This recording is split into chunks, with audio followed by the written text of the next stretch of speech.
बिस्मिल्लाहिर्रहमानिर्रहीम।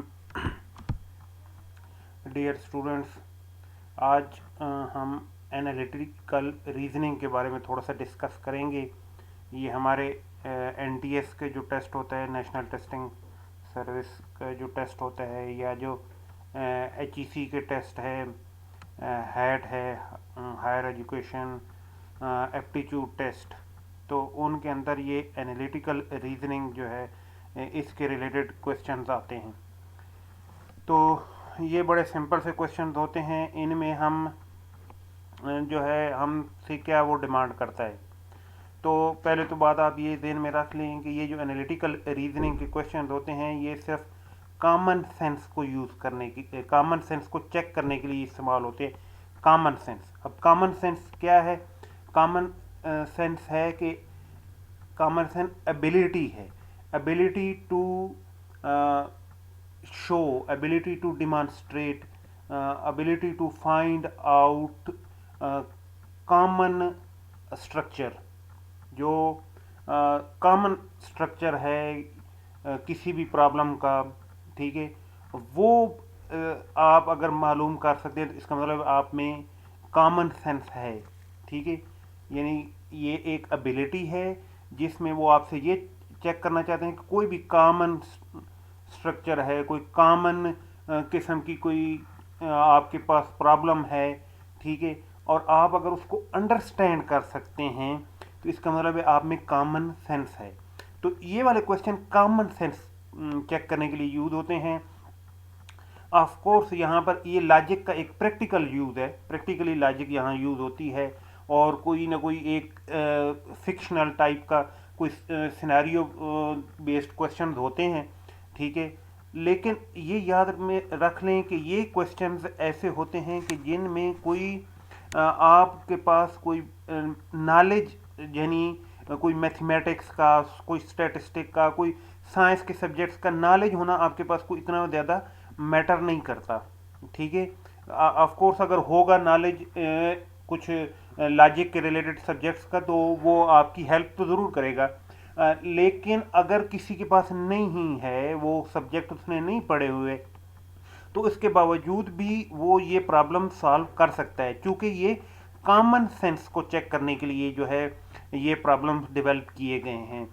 तो इनमें जो है वो जो इस्लामिक स्टडी के स्टूडेंट्स हैं, उर्दू के स्टूडेंट्स हैं, यानी आर्ट्स के सब्जेक्ट्स के स्टूडेंट्स हैं, वो भी इन प्रॉब्लम्स को सॉल्व कर सकते हैं, ठीक है। तो ये प्रॉब्लम्स ऐसे होते हैं कि ये ग्रुप्स की फॉर्म में होते हैं, ठीक है। एक क्वेश्चन आया, उसमें उसने कोई एक फिक्शनल सिचुएशन जो है आपको दी, और उसके साथ 3, 4, 5 क्वेश्चन, ठीक है, एक ग्रुप की फॉर्म में आ गए, ठीक है। और वहाँ कुछ उसने कंडीशंस जो है ना वो आपको दी होती हैं, और उन कंडीशंस को आपने जो है वो अप्लाई करना होता है। तो आज हम जो है ये पहले लेक्चर में हम इसका बेहतरीन तरीका ये है कि इन प्रॉब्लम्स को सॉल्व करने की आप इनकी प्रैक्टिस कर लें, ठीक है, कुछ प्रॉब्लम्स आप सॉल्व कर लें, और उसके लिए ये रेफरेंस बुक है जीआरई बिग बुक, ठीक है। तो ये जीआरई बिग बुक जो है ना, ये आपकी बड़ी हेल्प करेगी, यकीन करें बहुत ज़्यादा हेल्प करेगी। हमारे यहाँ जितने भी हायर एजुकेशन का वो कॉपी पेस्ट सिस्टम जितना वो यानी चल रहा है, उसमें जो ये प्रॉब्लम्स जो भी वो कॉपी पेस्ट करते हैं, वो जीआरई बिग बुक में से ले रहे हैं अभी तक जितने भी ये डिफरेंट टेस्ट आए हैं। तो अगर आप ये वाली बुक ले लें तो ये आपकी बड़ी हेल्प करेगी, ठीक है। मैं कुछ थोड़ा सा आपको अभी एक प्रॉब्लम सॉल्व करेंगे हम आपके साथ मिलकर, कि मसलन ये एक इस तरह का प्रॉब्लम आपके सामने आ जाता है जी, ठीक है, कि a farmer plants only 5 different kinds of vegetables, ठीक है, 5 डिफरेंट टाइप्स की वेजिटेबल्स हैं जी, ठीक है। इनके नाम हैं जी, बीन्स है, कॉर्न है, केल है, पीज हैं, एंड स्क्वाश है। अब ये जो नाम होंगे वेजिटेबल्स के, ये एक ऐसे नाम होंगे जिनके फर्स्ट लेटर डिफरेंट होंगे हमेशा, यानी फर्स्ट लेटर जो है वो इनके डिफरेंट होंगे। जैसे यहाँ पर जो है बीन्स है, कॉर्न है, केल है, पीज है और स्क्वाश है। या अगर कोई और सिचुएशन आ जाती है, कोई और प्रॉब्लम आ जाती है, तो उसमें अगर कोई मतलब गेम्स के नाम है तो गेम्स ऐसी होंगी कि उनके नाम के फर्स्ट लेटर डिफरेंट होंगे। अगर कोई पर्सन्स के नाम हैं तो वहाँ पर भी फर्स्ट लेटर जो हैं वो उनके डिफरेंट होंगे। तो आपने पहला स्टेप तो ये करना है कि ये जो इनके फर्स्ट लेटर है ना उनको आपने लिख लेना है, ठीक है। तो ये बी है, फिर कॉर्न का सी है, ठीक है। उसके बाद केल, ये के है। उसके बाद पीज है, इसका पी है, ठीक है। और उसके बाद स्क्वाश है, इसका एस है जी, ठीक है। ये पहले लेटर आपने इस तरह लिख लेने हैं, ठीक है। ये मैं इस प्रॉब्लम को यानी प्रैक्टिकली सॉल्व कर आपको दिखा रहा हूँ कि आपने इस तरह इनको सॉल्व करना है। अब इसमें सब्जेक्ट कोई मैटर नहीं कर रहा, ठीक है। अब फर्स्ट लेटर आप लिख लेंगे।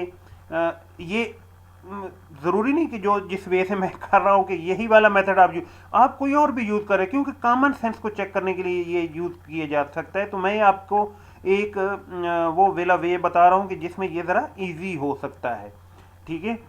अच्छा, अब इसमें ये 5 चीज़ों के नाम होंगे, 5 वेजिटेबल्स भी हो सकती हैं, 5 अगर कोई और सिचुएशन है तो 5 बंदों के नाम भी हो सकते हैं, 5 गेम्स भी हो सकती हैं, कुछ भी डिफरेंट, यानी 5 या 7 या 9, मैक्सिमम 9 तक भी बहुत कम आते हैं। ज़्यादातर 5 या 7, बस ये दो फिगर ज़्यादा आते हैं।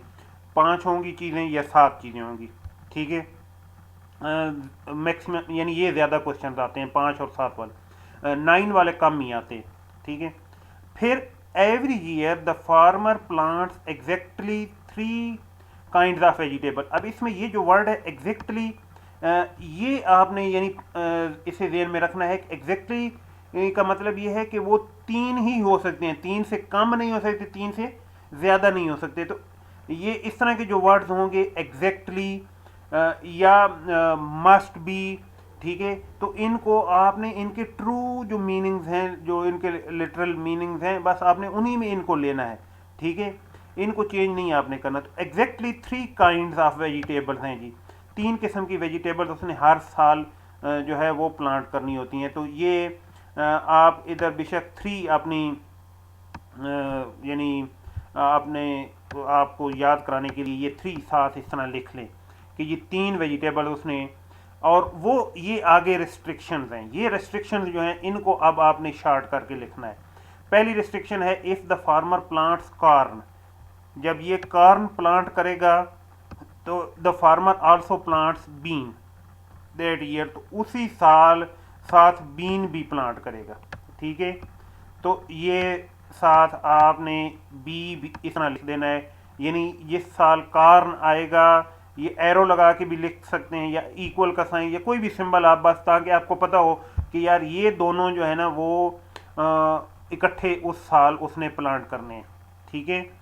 Next G, if the farmer plants kale 1 year, अगर किसी साल, ये पहली कंडीशन थी। दूसरी कंडीशन इसकी जो है वो ये है कि अगर किसी साल वो केल प्लांट करता है, ठीक है, तो फिर the farmer does not plant it in the next year, फिर नेक्स्ट ईयर वो इसको प्लांट नहीं करेगा, ठीक है। तो ये आप इसको शार्ट करके इस तरह लिख दें, आगे के लिख के आगे लिख दें नेक्स्ट ईयर, ठीक है, या एन वाई, कि ये नेक्स्ट ईयर जो है वो उसको प्लांट नहीं करेगा, ठीक है। अच्छा, उसके बाद in any year the farmer plants no more than 1 vegetables the farmer planted in the previous year, ठीक है। तीसरी कंडीशन ये है कि किसी भी साल जो उसने पहले वेजिटेबल्स प्लांट कर ली हैं उनमें से अब वो रिपीट नहीं करेगा, यानी जो नेक्स्ट ईयर वो प्लांट करेगा उसमें ज़्यादा से ज़्यादा एक वेजिटेबल वो रिपीट कर सकता है, एक से ज़्यादा वो नहीं कर सकता, ठीक है। तो इधर आप जो है वो ये शार्ट करके इस तरह लिख दें, नो रेपिटिशन, ठीक है, of no repetition more than 1, ठीक है, इसको शॉर्ट करके बेशक आप इस तरह लिख दें कि एक से ज़्यादा आप जो है ना उसको रिपीट नहीं कर सकते जी, मोर देन वन। ये आपने तीन कंडीशन को इस तरह शॉर्ट करके आपने लिख लेना है, ताकि आपको फिर इनको ज़रा ध्यान में भी रख लें कि ये टोटल 5 वेजिटेबल्स हैं जी, उनमें से 3 उसने प्लांट करनी है, एग्जैक्टली 3, ठीक है। और पहली कंडीशन ये है कि जिस दिन वो जिस ईयर वो सी प्लांट करेगा तो साथ बी भी प्लांट करेगा, और के जो है ना वो नेक्स्ट ईयर नहीं प्लांट कर सकता, ठीक है। और रेपिटिशन जो है ना वो एक से ज़्यादा नहीं रिपीटिशन कर सकता। जब ये लिख लें तो इसके ऊपर एक बॉक्स बना लें इस तरह, ठीक है। ये अब आपकी बेसिक्स कंडीशंस हैं। इनको अब आपने आगे जो नेक्स्ट क्वेश्चन आएंगे उनमें एक्स्ट्रा कंडीशन आएंगी, उनके साथ आपने इनको जो है ना वो इनको वहाँ जो है ना मिक्स नहीं करना, ठीक है। तो ये आपकी बेसिक्स कंडीशंस कहलाएंगी। अच्छा, अब इसके बाद हम आएंगे क्वेश्चन की तरफ। क्वेश्चंस में वो पहला क्वेश्चन ये पूछ रहा है कि which of the following is a possible sequence of combination for the farmer to plant in 2 successive years.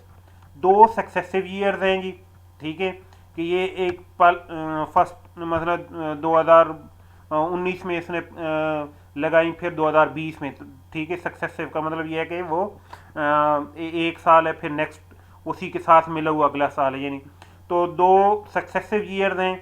तो इनमें उसने प्लांट करनी है जी ये वेजिटेबल्स। तो आपने वो सीक्वेंस बतानी है कि वो किस किस सीक्वेंस से वो हो सकती हैं जी, ठीक है। पहले साल वो क्या प्लांट करेगा और दूसरे साल वो क्या प्लांट करेगा, ठीक है। तो इस तरह की प्रॉब्लम्स को आप जो है वन बाय वन अगर चेक कर लें कि क्या ये हमारी सारी कंडीशन सेटिस्फाई कर रहा है कि नहीं कर रहा है, तो ये ज़्यादा बेहतर है। यहाँ तक ये फर्स्ट ईयर की उसने वेजिटेबल्स बताई हैं, नेक्स्ट जो है ये उसने जो है सेमी कॉलन के बाद ये सेकंड ईयर की वेजिटेबल्स बताई हुई हैं। तो पहले को चेक कर लें कि क्या ये हमारी कंडीशन को सेटिस्फाई कर रहा है। तो कंडीशन हमारी टोटल 3 है जी, ठीक है। कि जी सी अगर पहले साल होगा तो उसी साल बी भी होगा। तो ये कंडीशन पहली हमारी यहाँ पर पूरी हो रही है, बीन्स भी है और कार्न भी आ गए, ठीक है। अच्छा जी, दूसरी कंडीशन ये है कि केल अगर होगा तो नेक्स्ट ईयर जो है वो केल नहीं होगा, ठीक है। तो अब इधर जो है वो केल नहीं है, ठीक है, दूसरी भी कंडीशन पूरी हो गई। फिर वो कह रहा है कि no repetition more than one, एक से ज़्यादा वो रेपिटिशन नहीं कर सकता। तो उसने यहाँ पर जो है वो कार्न को रिपीट किया है, ठीक है, ये, और इधर भी कार्न है, ठीक है।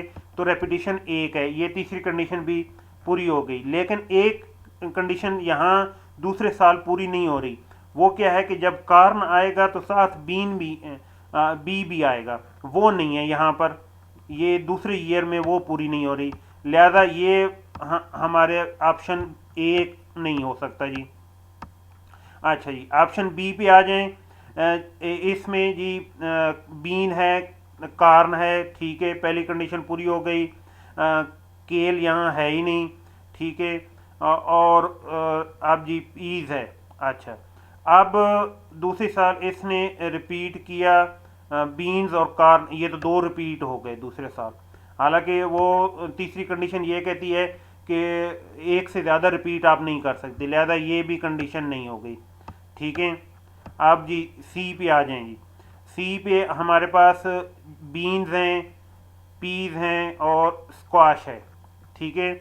ये 3 उसने वेजिटेबल्स पहले ईयर जो है ना वो इनको प्लांट किया, ठीक हो गया। और दूसरी ईयर जो है उसने बीन्स और कार्न आ गए, पहली कंडीशन सेटिस्फाई हो गई। केल यहाँ पर है, इससे प्रीवियस ईयर में यानी नहीं है, ठीक है, वो भी कंडीशन रिपीट। क्या क्या क्या हो रहा है जी, बीन्स इधर हैं और बीन्स इधर भी हैं, ठीक है, तो ये रिपीट हो रहे हैं, ठीक है। तो ये सी जो है अभी तक हमारी कंडीशंस को सेटिस्फाई कर रहा है, कार्न के साथ बीन भी आ रहा है, ठीक है, सेकंड ईयर। हाँ, ये देखें सी में फर्स्ट ईयर में जो उसने बीन प्लांट किए हैं, ठीक है, लिहाजा हमारी कंडीशन ये वायलेट नहीं हो रही कि इसके साथ कार्न नहीं आ रहा है। ये कंडीशन उस वक्त वायलेट होगी जब कार्न होगा, तो कार्न जब होगा तो उसके बाद बीन है, कंडीशनल सेंटेंस है। If the farmer plants corn the farmer also plants beans that year, ठीक है, ये कंडीशनल सेंटेंस है, लिहाजा इसको आपने ध्यान में रखना है। ये हमारा सी जो है ये ऑप्शन में इसमें वो वायलेट नहीं हो रही। अच्छा, तो सी जो है ये हमारी कंडीशंस को सेटिस्फाई कर रहा है, ठीक है। नेक्स्ट जो है ये हम चेक कर लेते हैं, लेकिन हमें ऑप्शन मिल चुका है, आंसर हमें मिल चुका है, लेकिन हम चेक कर लेते हैं क्या डी है। तो डी में कार्न आ गया, इसके साथ बी नहीं है, लिहाजा डी नहीं हो सकता जी, ठीक है। अब आगे जी ई है। ई में ये देखें यहाँ पर भी केल है और इधर भी केल है, ठीक है, ये तो नेक्स्ट ईयर आ नहीं सकता, सेकंड कंडीशन हमारी ये हमें बता रही है, लिहाजा ये भी नहीं है। तो हमारी सी ऑप्शन जो है वो हमारा आंसर हमें मिल चुका है कि 2 ईयर्स में, 2 सक्सेसिव ईयर्स में वो ये वाली वेजिटेबल्स इस तरह प्लांट करेगा जी, ठीक है।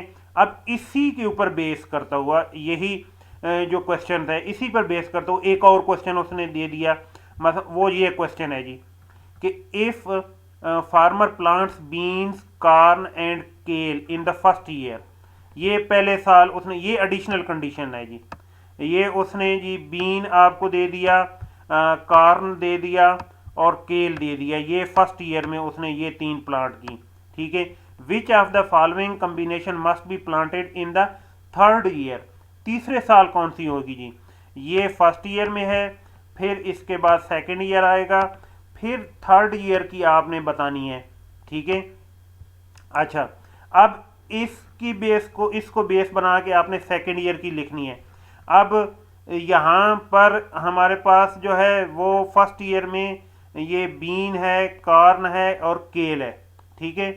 तो सेकंड ईयर में जो है वो इनमें से हम एक रिपीट कर सकते हैं, ठीक है। या तो बीन हम रिपीट करेंगे, हाँ केल रिपीट नहीं हो सकता सेकंड ईयर में, ठीक है, वो नेक्स्ट ईयर में नहीं आ सकता, हाँ वो इधर थर्ड ईयर में आ सकता है के, ठीक है। अच्छा, इधर से जो हम रिपीट करेंगे वो हम जो है सेकंड ईयर में बी रिपीट करेंगे जी, ठीक है। अच्छा, और सी तो अब ज़ाहिर बात है एक ही रिपीट हमने करना है। तो अब इसके बाद बाकी जो हमारे पास रह जाएंगी पी और एस, ये बाकी ये 3 जो है यहाँ पर रिपीट होंगी, ठीक है, ये सेकंड ईयर में आएंगी। अच्छा, थर्ड ईयर में अब जी हम क्या करेंगे जी, एक तो ये हमने नेक्स्ट ईयर में ये केल ले लेना है, ठीक है, और उसके बाद हमारे पास जो है वो यहाँ पर हम इनमें से कोई एक रिपीट कर सकते हैं। तो हम इधर जो है वो अगर कार्न ले लें, क्योंकि कार्न जो है ये इस ईयर में नहीं है, ठीक है, सेकंड ईयर में, तो कार्न हम लेंगे तो साथ बीन भी आ जाएगी, ठीक है। तो ये 3 हमारी अब ये नेक्स्ट थर्ड ईयर में ये 3 आ जाएंगी। तो ये हमारी ऑप्शन पहली ही जो है वो ये देख लें, बीन्स, कार्न और केल, ये पहली ऑप्शन हमारी ट्रू है, तो इसी को आप टिक कर देंगे, ठीक है। अच्छा, सेकंड भी आप चेक कर लें, अब भी ये थर्ड ईयर में हो सकती है जी, बीन्स, कार्न और पीज, क्या वो हो सकते हैं। तो वो अब हमारे जो ये केल है, ठीक है, ये थर्ड ईयर में जो है ना वो नहीं आ रहा, ठीक है, क्योंकि 2 कंसेक्टिव ईयर्स में हमने इन 5 को प्लांट करना होता है, ठीक है, तो वो हमारा रह रहा है इसमें, लिहाजा ये नहीं उसमें आ सकती। इसी तरह जी बीन्स, केल और पीज, ठीक है, इधर अगर हम कर लें बीन्स कर लें और केल कर लें और पीज, तो वो फिर ये 2 बीन और पी, ये बी और पी ये तो 2 में आ गए सेकंड ईयर में, ये इधर रिपीट हो रहे हैं, ठीक है, लिहाजा ये भी नहीं हो सकती सी ऑप्शन, क्योंकि इसमें ये जो है ये सेकंड ईयर में हो चुके हैं, ठीक है, तो ये यहाँ रिपीट हो रहे हैं, ठीक है। अब इसी तरह third year sorry D option में बीन्स और पी, ये फिर जो है ये वही 2 रिपीट हो रहे हैं, ठीक है।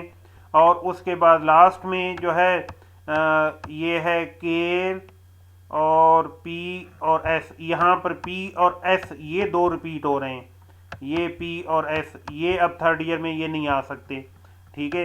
लिहाजा हमारी ऑप्शन ए जो है वो करेक्ट है, ठीक है।